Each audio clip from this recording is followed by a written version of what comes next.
Today on Metaphysical Mississippi, we'll be discussing ways to create a new reality with your thinking. Host Beth will be speaking with author of What's Your Story, Ashmeeta, so stick around.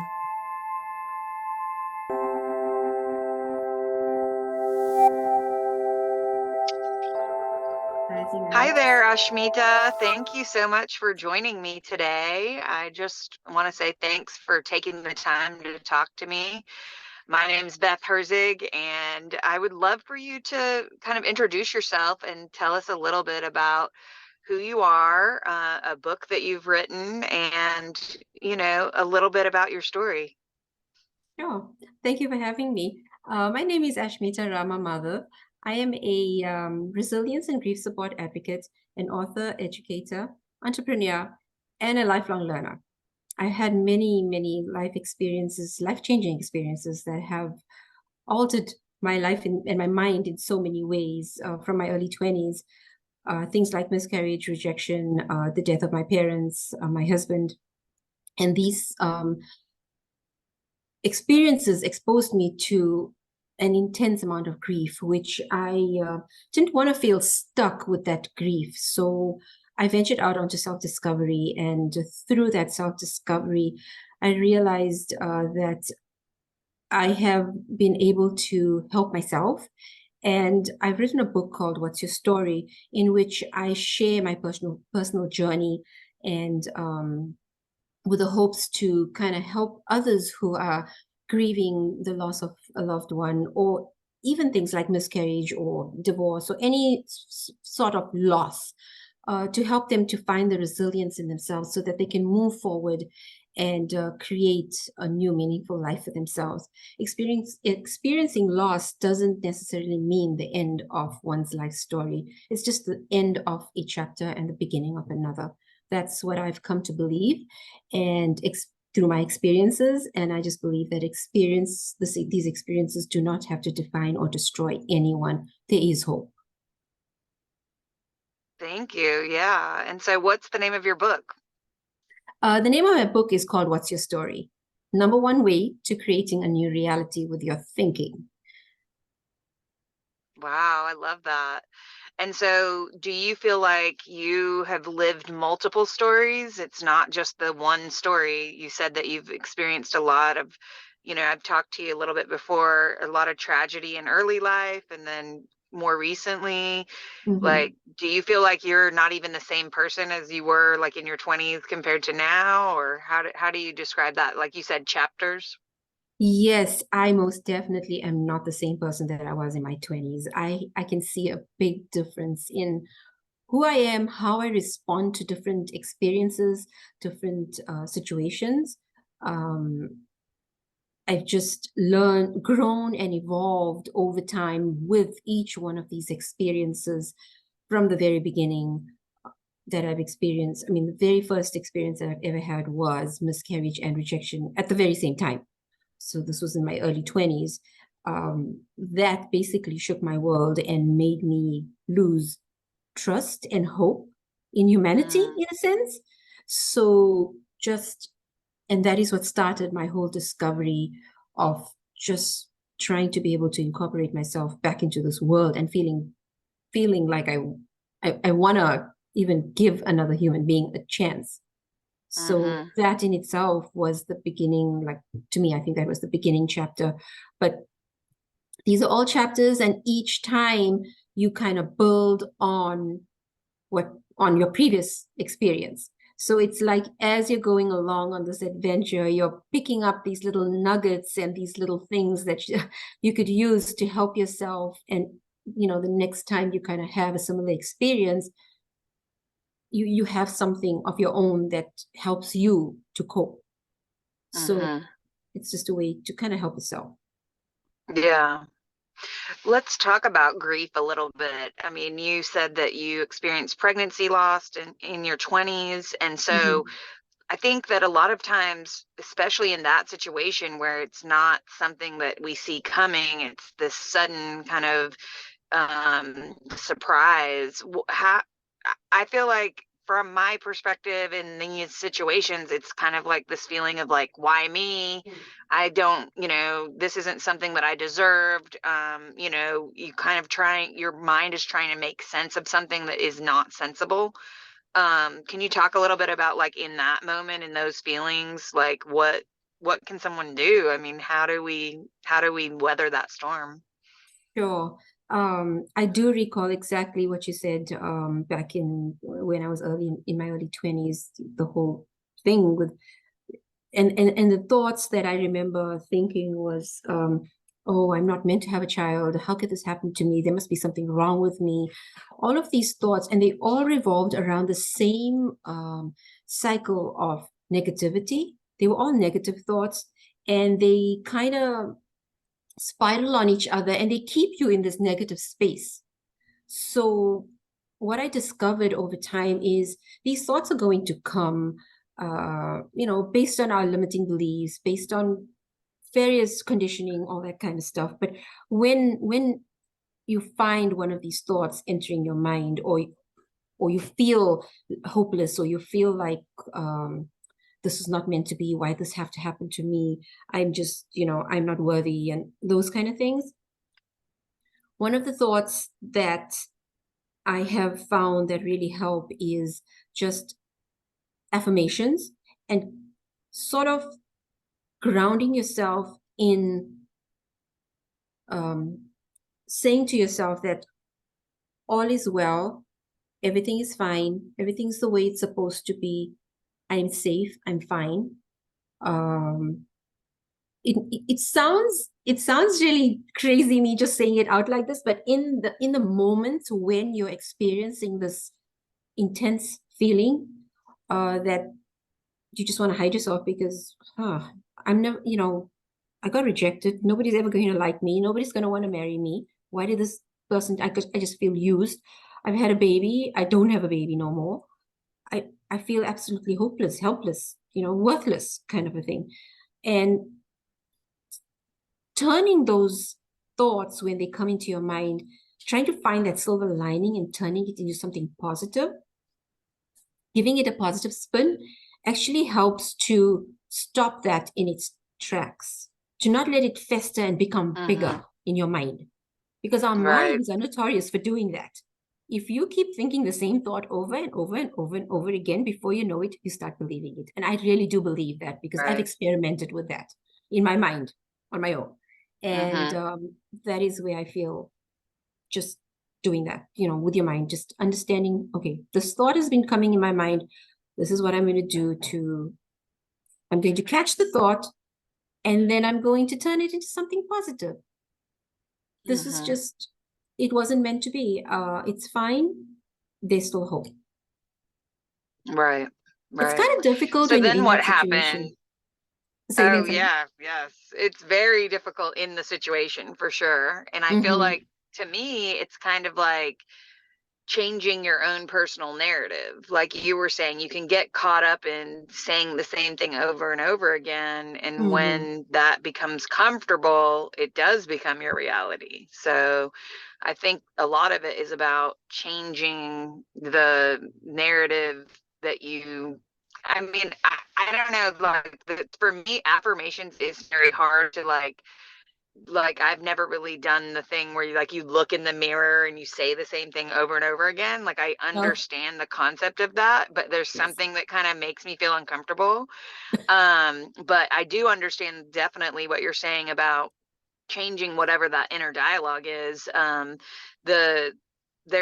It's proven that as humans we have a negativity bias, so we're kind of more drawn to the things that are negative. And so that's what I hear you saying is that negativity is almost sometimes it's the first thing that comes up. And so when you hold on to that and make it your dialogue and make it your inner story, you believe it. And so I love that your book is what's your story, because that is what you have the power to change, or you have the power to rewrite within your life. Yes. Yeah. So what happened next? So you had told me you're originally from South Africa, is that right? That is where I was born, yes. Okay. And so did that, all of that was happening in South Africa? Yes. Okay. I have cousins in South Africa, and like my mom's side of the family, we have friends and cousins, and my uncle lives there now. So Ah, they've lived there their whole lives in Johannesburg. So I have a oh, little bit of okay. a connection there. Yeah, I yeah. see. Okay, yes, yes. That's where I grew up as well, Johannesburg. Okay. And so what happened next for you after that? I mean, at what point did you go, okay, now I'm kind of looking at this in a different way and I can move on, or tell me a little bit more about what happened next? So this, like from my early 20s, when I had this experience and I started venturing out, I found things like Reiki, meditation, breath work. But the other thing that I also found was these subliminal tapes and affirmations and Louise Hay books. Okay. That is, and I kind of really took to those books just because of the way they were written and how it helped me to, I think it came to me at the time when I needed that because I was down at the bottom. I think my self-esteem was low as well. Didn't think like I deserve anything. I'm not worthy of anything. Um, so going through those books and reading those books kind of definitely helped me to build myself up again. And one of the other things that helped me a lot, and this is why I miss my mom so much, is because the relationship between my mom and I mean, we were close before this happened to me, but after this happened to me, the relationship between my mom and myself specifically, I mean, my dad, my brother, they were all there for me and, would do anything under the sun to keep me happy. But I spent more time with my mom and just, Mm-hmm. she didn't judge me or anything of the sort. And that was something really, really precious. And I don't think I even realized at the time how precious that was. But when I look back now, just having somebody to be there with you when you are struggling with whatever is going on inside your mind and your heart, or whatever experience that is causing you to feel and think the way you're thinking. They're not judging you, they're not criticizing, and they're not trying to solve your problem.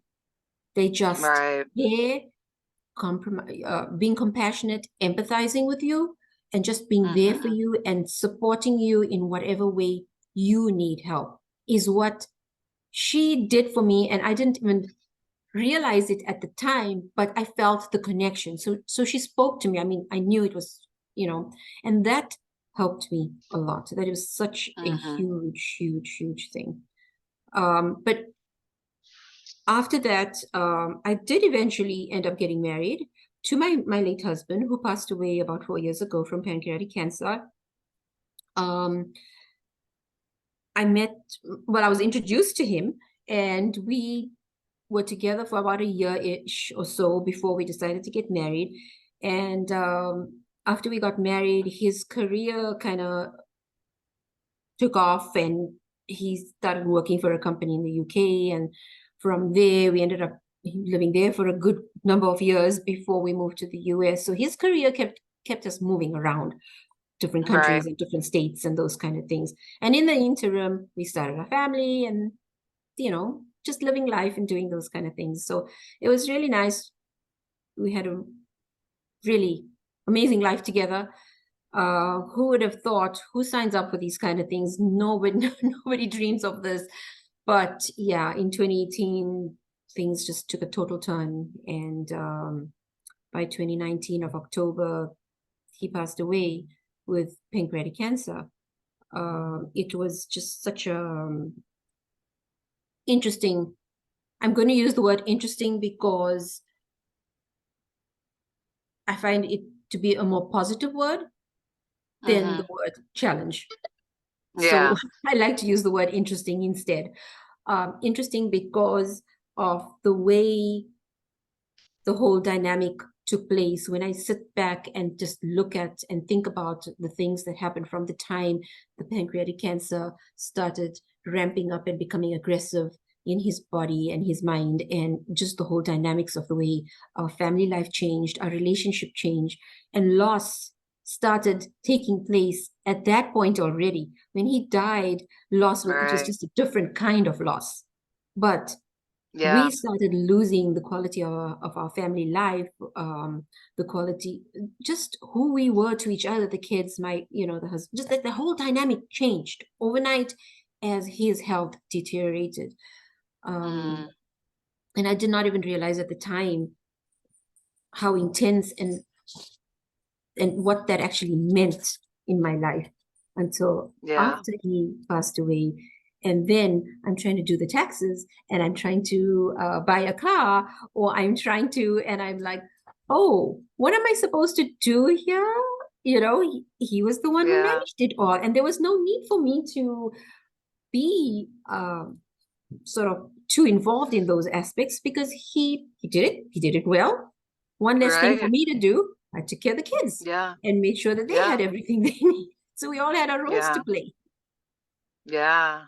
So Well, to yeah. me, it kind of, it's going back to the title of your book in my mind. Like, have you ever heard of those books that are like choose your own adventure, where it's like you pick an ending and you think, oh, this is how my book is going to end Yes. because I have this plan and I know that this is the way it's going to end. And then Mhm.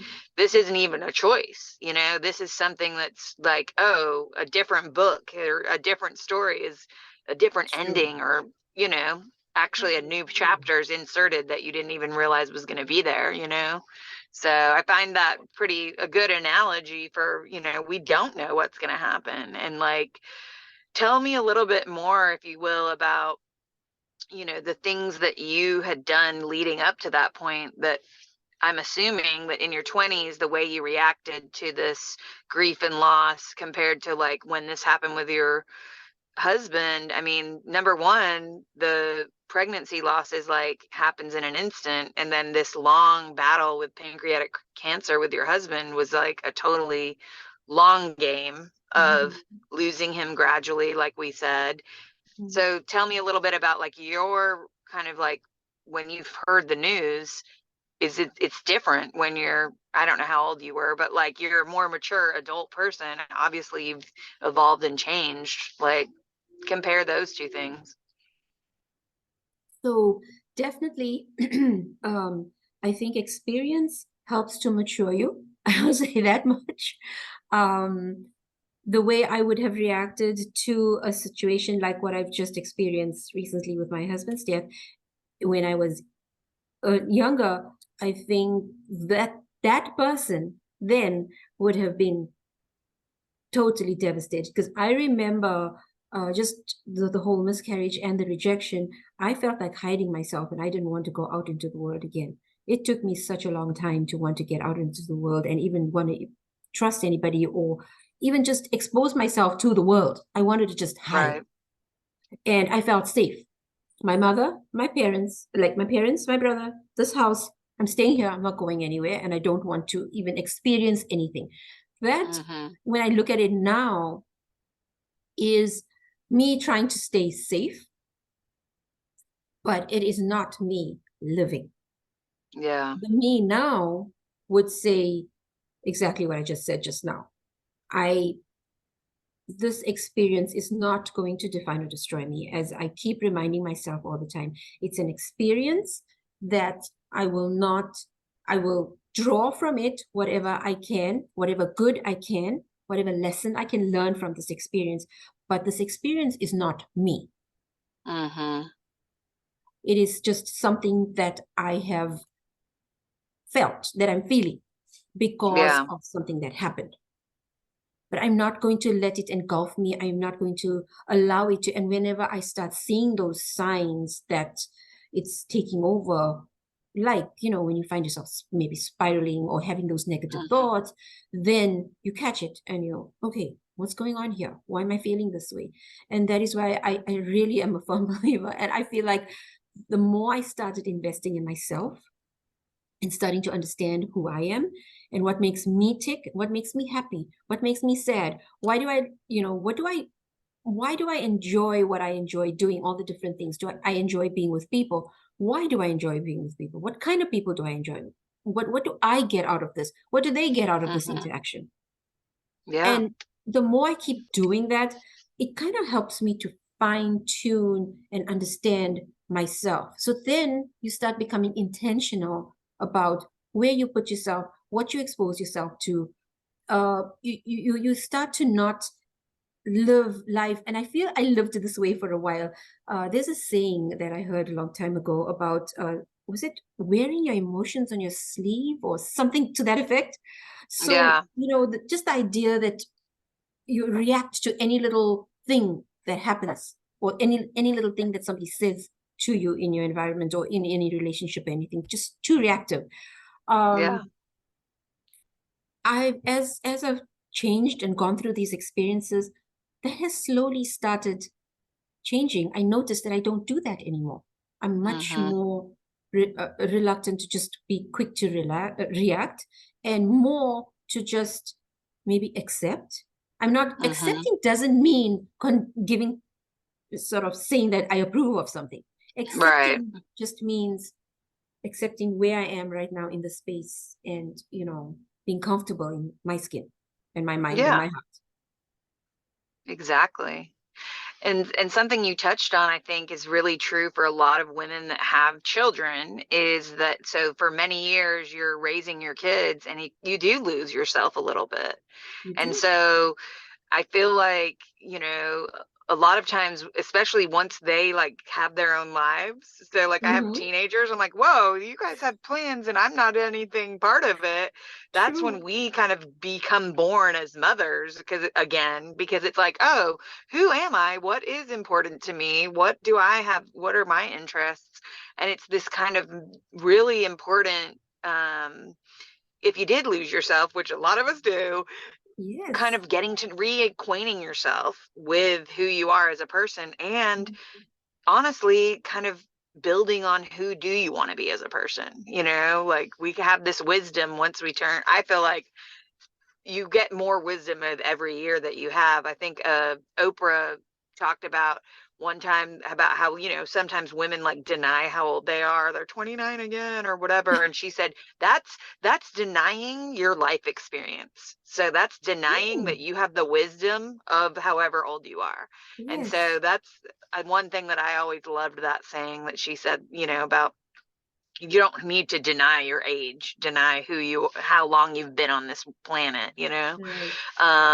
but yeah, so I don't know, I wonder too if with the unfortunate death of your husband, I wonder like how did that change your relationship with your kids and you as a leader in the family? Because I mean, just a couple things you touched on, I feel like when you're a homemaker or when you're taking care of kids, or that's your primary role, you don't have to worry about these other things that maybe your husband was worrying about. And tell me a little bit about that as far as like with your relationship with your kids and yourself and within the family unit. Sure. So yes, exactly what you just said just now about, trying to I'm on this path of self-discovery right now. I remember one day thinking to myself, okay, I know who I was when my husband was alive. I know my role. I knew what I had to do. I knew, and I just went and I just did it. It kind of just came naturally. You have kids, you got things to do, you're busy, everything just takes care of itself and you know what you need to do. Suddenly, there's no husband in the picture anymore. So there's no partner in the picture. What am I supposed to do? I remember thinking this to myself in the early days. What am I supposed to do with myself? How am I supposed to help? I initially started parenting my middle son because he was so close to my husband, and they're so much close, similar in personality as well. So working with him was a little bit of a stress for me, in the sense that I wanted to make sure that I was doing the right thing for him. And I knew my husband had a way of getting through to him because of the way he spoke to him. I was more, the dynamics of our family was, I was more the comfort. The boys would come to me, oh, mom, dad just grounded us because of this. And it's not fair. And then we would go back to Mm-hmm. him and, just take them through a whole process of, okay, let's talk about this. Let's see, all of that good stuff. We're trying to train them, teach them some skills, being able to talk, express themselves, say what it is that they feel is unfair, or whatever it is, that whole idea of democracy and whatnot. studied in the Yeah. family unit, right? Right. So we used to have those kind of discussions together. Now, the person who has the skill to be able to navigate that discussion or that idea, because it was his skill, he took it with him when he died. I don't have Yeah. that skill. I have I have mine. And initially, I started to parent him thinking that I need to do it the way my husband did it, so that things were going to be consistent for my son. So he doesn't feel, I mean, they all feeling the lack of a parent, Yes. right? That's, Right. it's obvious. Um, but I started to do that. And it didn't take me too long to realize that I was going down the wrong path Yeah. because of the pushback that I got from him. And it was just so difficult for me. Things were just getting even more difficult. And I'm like, okay, why am I complicating things that are already complicated? I need to Right. simplify this. So how am I Yeah. going to simplify this? And with loss, I think when somebody dies, and I remember feeling this when my mom died. I remember feeling this a similar thing when my husband died, as well as when my dad died about a year and a half ago. Um, I'm so sorry. that thank you. That I want to be alone. Nobody understands me. I want to be left alone. I don't even know how to explain what I'm feeling and thinking. So it is Mm-hmm. safer for me to just keep to myself until I can figure this out and then present myself or just go back out there and interact with people. So I kind of latched onto that and just decided, okay, I learned this in Montessori when when I did my infant toddler training. There's a thing called to just follow the child. So instead of me dictating how they should feel or what they need, what signs are they showing me or what do they need? The signs should tell me what they need, or even just by communicating and getting them to help you to tell you what they need. Right. The first thing was obvious, just give everybody space. As long as Yeah. they're safe, they're not getting into trouble, they're not doing anything to hurt themselves or to hurt anybody else. I know where they are. I'm going to give you space. I gave all three of my children space to process the best Mm-hmm. way they could. I would send them tools, electronics, our best friend these days, right? Send them Right. tools, anything that I discover as I'm searching for new things, trying to understand. There's so much of wealth of information out there. Google's our friend. We just Google and we'll find something. You see what works for Yeah. you. You tweak it a little and okay, I'm going to try this out, that kind of stuff. And that's what we did from the very early. That's what I did. And I've noticed it's been 4 years now. And Mm-hmm. my oldest had just graduated from high school, started college at that time. And so he's graduating this year. And he's just matured and grown up so much in the 4 years. The middle guy is also it took him a little longer. He felt he needed that extra time, but he's finally come out of that safe place where he felt he needed to be for a long time. And my youngest is she's just, I think age has a big thing to do with how you process and respond to grief. She was 7 when all of Wow. this started. Yeah. For her at that age, things were more somehow, and I don't even know if there's any truth to this. I mean, I'm not a psychologist, so I can't say, but just from my Yeah. experience and watching my daughter, she would say things. I mean, we tried as hard as possible to be as honest as we could with the children about what was happening, brought the Yeah. information down to their understanding level for their age. Mm-hmm. This is what's happening. This is what it means. It could mean, we didn't leave anything flowery in any way. So Right. I wonder if that lent to the way she reacted. I mean, she felt the absence of her dad, but she was also sort of, I was just surprised that she didn't react in any like extravagant way, or she doesn't cry, oh, I don't have a dad, that's why this is wrong with me, or I don't. Right. So I wonder if that has something to do with age, and maybe they're just more real at that time because they just want the facts, what's Yeah. happening. I don't know. I mean, Well, yeah, and I'm sure it has something to do with like the developmental age that each yeah. child was.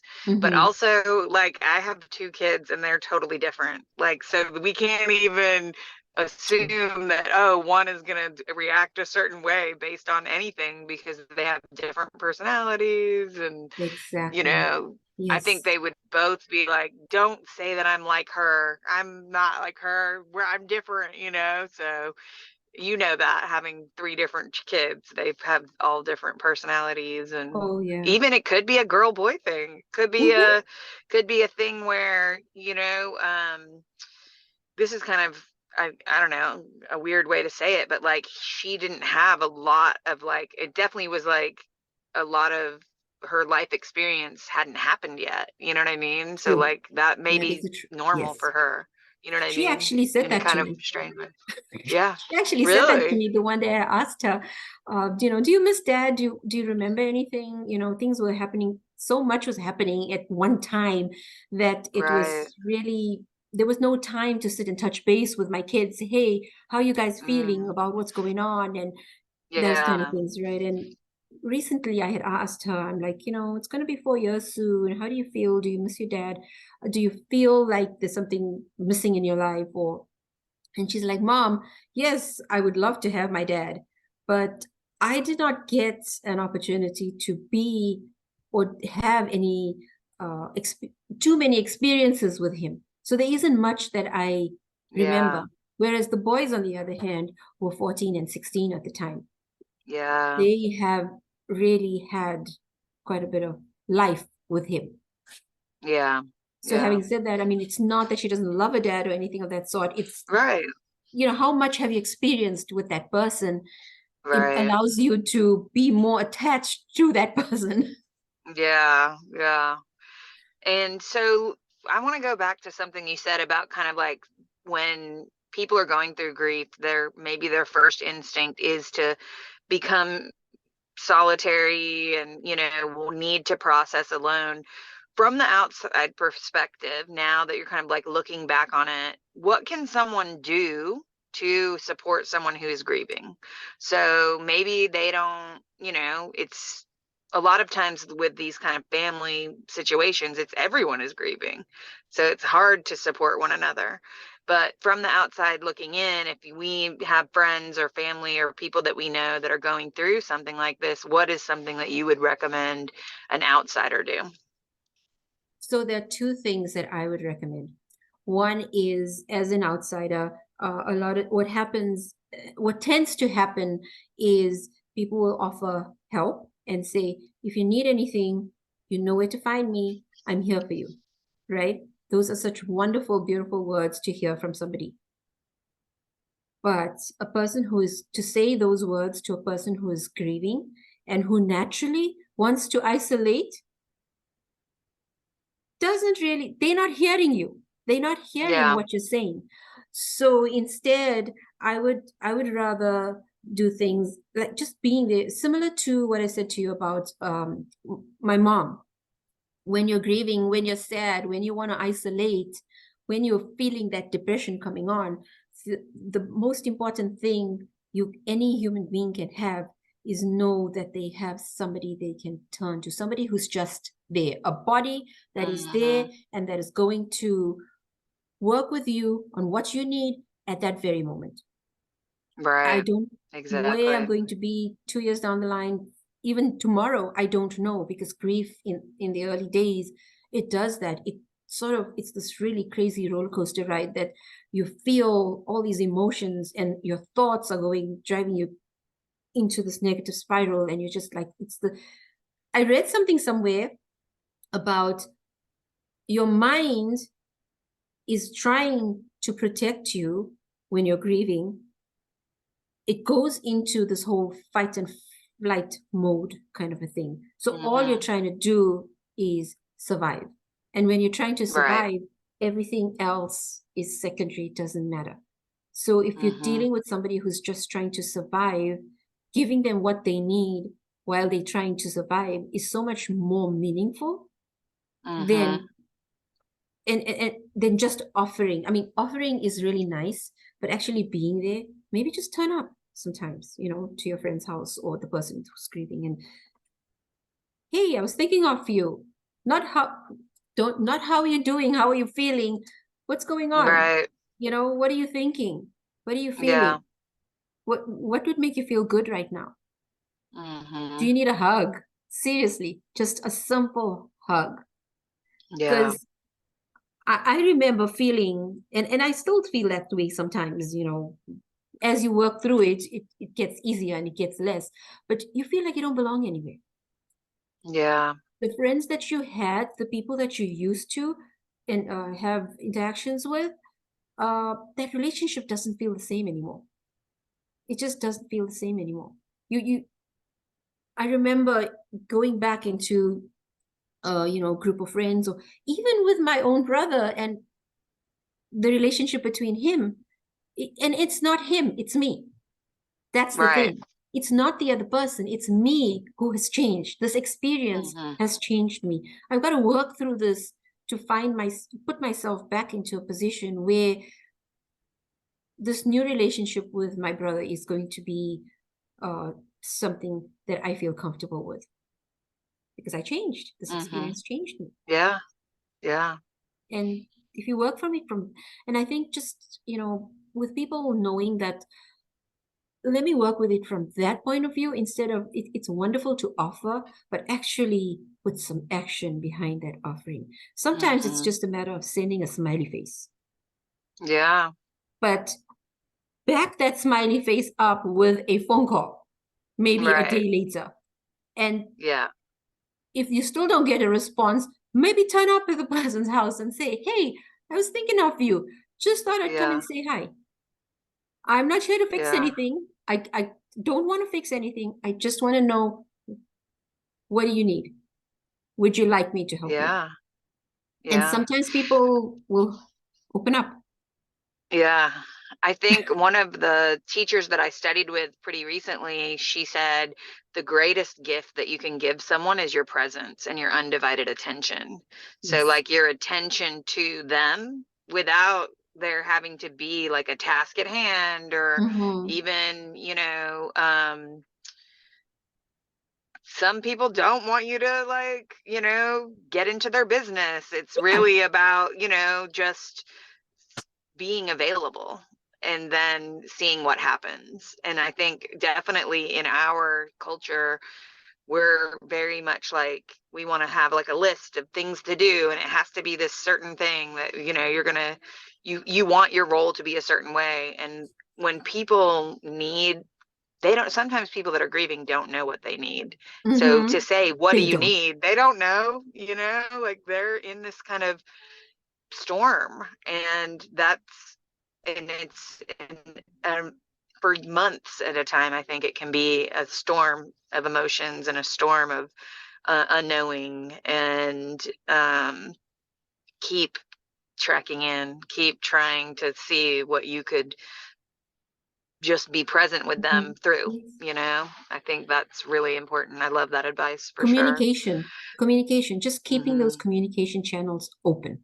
That's all Yeah. that is all that matters, is keep talking. And you know, I think we do so much, which is nice that we have that ability to be able to text and get in touch with anybody in this whole world at the push of some buttons, right? This is At any amazing that we time. can do that.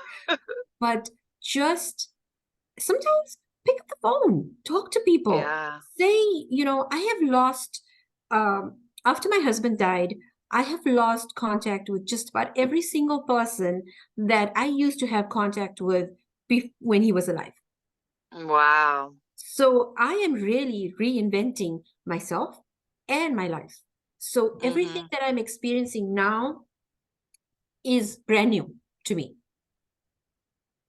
And that is what I remind myself every time I feel like, you know, I'm a victim, or I'm feeling weak, or I feel like, oh, Mm-hmm. why does this happen to me? Why me?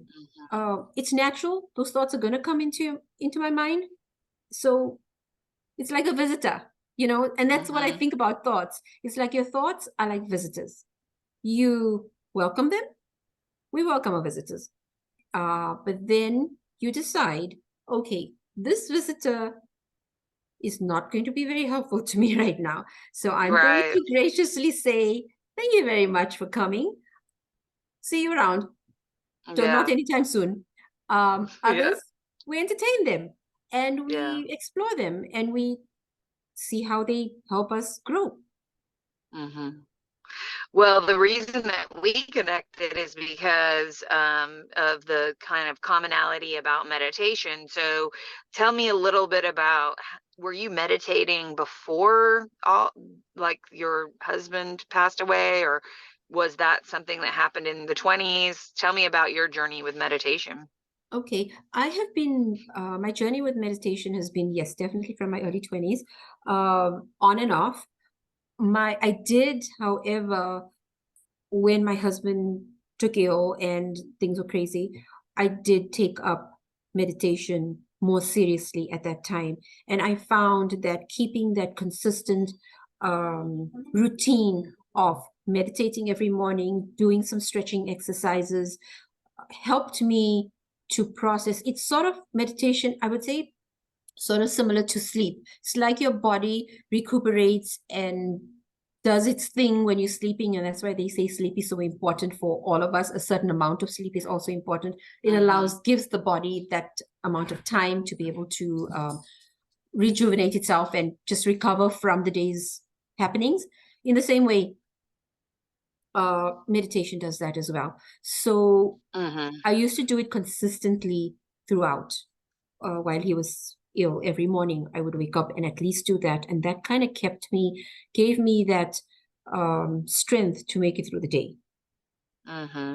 And I continued doing that even after he passed away, because my sleep anyway was messed up. I have no Hmm. idea why or how. It wasn't intentional, but I was not getting enough sleep myself. Yeah. Um, it has evolved now, and I'm trying to get back to it again, to doing daily meditation, because I know that Yeah. I've already experienced the benefit of it. I've already experienced what it does for me, how it makes me feel. My thoughts are so much more clearer. I'm able to help myself better, and I'm just so much more calmer. And I think having that Hmm. inner sense of calm helps so much when you're navigating yourself on a daily basis, just throughout life, just living one day. Yeah. If you're peaceful inside, you react differently. If you angry or sad inside, you're gonna, because it's that feeling that's driving your reaction. I really do Hmm. believe that, because I've experienced it. Let me just, and sometimes it's hard to explain and experience. It's very important for people to actually have that experience, and then Yeah, you're and I used to mean, just being stuck and calm. anything that we're learning how to do, we have to practice it. And so even I think sometimes people come to meditation and they are just like, oh, I can't do it. And I'm like, well, you know what? You didn't know how to ride a bike the first day you tried. So Yeah, you have to keep practicing. And the more you do something, the yeah, easier and like with more ease you are able to do it. So true.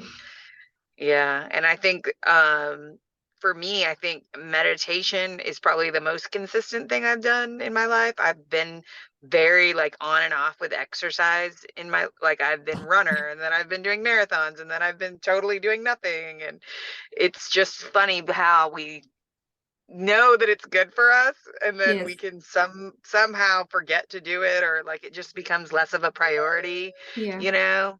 And I think when you were going through that, I mean, correct me if I'm wrong, but it's like it's almost like a life raft, you know. Like I think that when maybe if you could expound on this, you can, but like when you needed it the most, it was there for you and you were doing it because you knew you needed it. You know what I mean? Like I think that's probably maybe what happened. So I don't know. To me, I think it's good in some ways that you're not doing it, because that means that you're okay. You know, you kind of, things have evolved a little bit maybe in that way of not needing it like that. What do you think? it depends. I think meditation is such a, it should. Okay, this is something different that has come to me about meditation. And I think meditation is not just sitting somewhere cross-legged, closing your eyes, and that's one form of meditation. Right.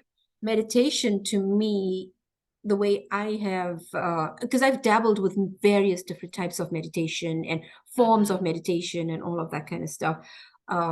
Some meditations involve breath work, sitting and just focusing on your breath. Others focus on a specific thought or sound, affirmations, Right. all of those kind of things. There's even just sitting still. You sit still, and I kind of have, that's kind of like a little bit, one of my favorites is just sitting still, allowing those thoughts to flow, not giving it any importance, just let it flow. It'll come into your mind, it will roll out again, just let it go, and just sitting there in silence. And sometimes it doesn't necessarily mean sitting in silence. I could be walking in nature, and that is a form of Yeah, meditation as well. But for it's sure. intentional. I'm not having a discussion. I'm not listening to anything else. I'm just being intentional in my environment with myself and the thoughts and the feelings that are coming forth. Yes, And just being definitely. present with yourself, it gives you that sense of knowing who you are. And if each one of us can do that for ourselves, just invest some time every day or whenever. I mean, there's no hard and Right. fast rule in ourselves. It would be so beneficial to our world and the people we interact with. Yes, definitely. Sign me up. I'm into it. I definitely uh, subscribe to that thought for sure. And it's really, to me, about being in the present moment, no matter what you're doing as your form of meditation. It's a practice in practicing being present. So we Mhm. need to practice that because as a society, as people, we really are always thinking that we can do two things at one time, or worrying about, even in a conversation, worrying about what am I going to say next instead of listening to the person in front of you Yes. talking. Like Yeah. that's a perfect example of, whoops, I am not being present and I have no idea who this is, what they just said, and Mhm. it's like to me, when I first, I've said this so many times, but when I first was taught what is meditation, let's be in the present moment, I was like, no, I've never been here before, I don't know what you're talking about. Like, and that was just my pattern of mind, was always in the future. And I cried because I was like, oh, I've missed all the present moments of my life. Like, I really felt like I had missed them all, and I was old. Yeah. So, it was just this kind of like mourning the loss of the ability to do that. And so I really have tried to going forward, not been like that. Of Yeah. course we slip in and out of it, like the exercise. Yes. Yes. I mean, but you have the um awareness, right? So yeah, that's, now I you've have the got awareness. you, it keeps you sort of going in a direction, the fact that you have the awareness. I mean, we Right. you have an awareness for Right. that. Right. Yeah. Well, I mean, I feel like I've gotten to know you so much more in this conversation, and I would love to read your book. Could you tell us the name of your book again, just so that everyone has it in their mind? Sure. Okay. It's called What's Your Story? Number one way to creating a new reality with your thinking. It is available on my website, which is storyyoutellyourself.com, Okay. and it's sold on Amazon. Okay, Yeah. great. Well, congratulations. How long ago Thank did you. you write the book? About a year ago. I wrote it about a year ago. Okay. Yeah. And I just want to give people hope, Yeah. don't give up on yourself. That's Yes. basically all it is. It's tough. I'm not saying it's easy, and I'm not saying I have all the answers, but I am saying don't give up on yourself and don't stop living, because Yeah. life in its essence is meant to be lived and can be as beautiful as you make it, no matter what you've experienced in life. And this is coming with a very heavy heart because I've experienced a lot, but Mhm. it's, yeah, I feel for anybody, I mean, out there who's having that heavy heart. It's like, let's make this simple. Let's not Right. walk around with this heaviness in us. I mean, life is precious. And I Yeah. saw that with my husband firsthand, and I guess with my Mm-hmm. mom as well. But both times when they took their last breath, I was there, Wow. and it Yeah. was so fragile. I was like, wow, this is life, and we don't realize. I mean, the words, we hear it all the time, we read about it all the time, but to really experience it and understand it, and that's why the present is so important. Exactly. It's all we really have, you know. Another meditation teacher has kind of coined this phrase, but a lot of people use it, and it's "I love you, keep going." And I feel like when people are in grief, I know it doesn't change anything, but we want people to keep going. So I think you've written a great book about that. So thank you so much for sharing your time with me. Thank you for you know, giving us a little insight on your past and why you wrote your book. And I just really appreciate the time and the conversation. Thank you very much. It was a really meaningful conversation. I'm glad that I met you as well. Thank you for having Yeah, me. thank you so much.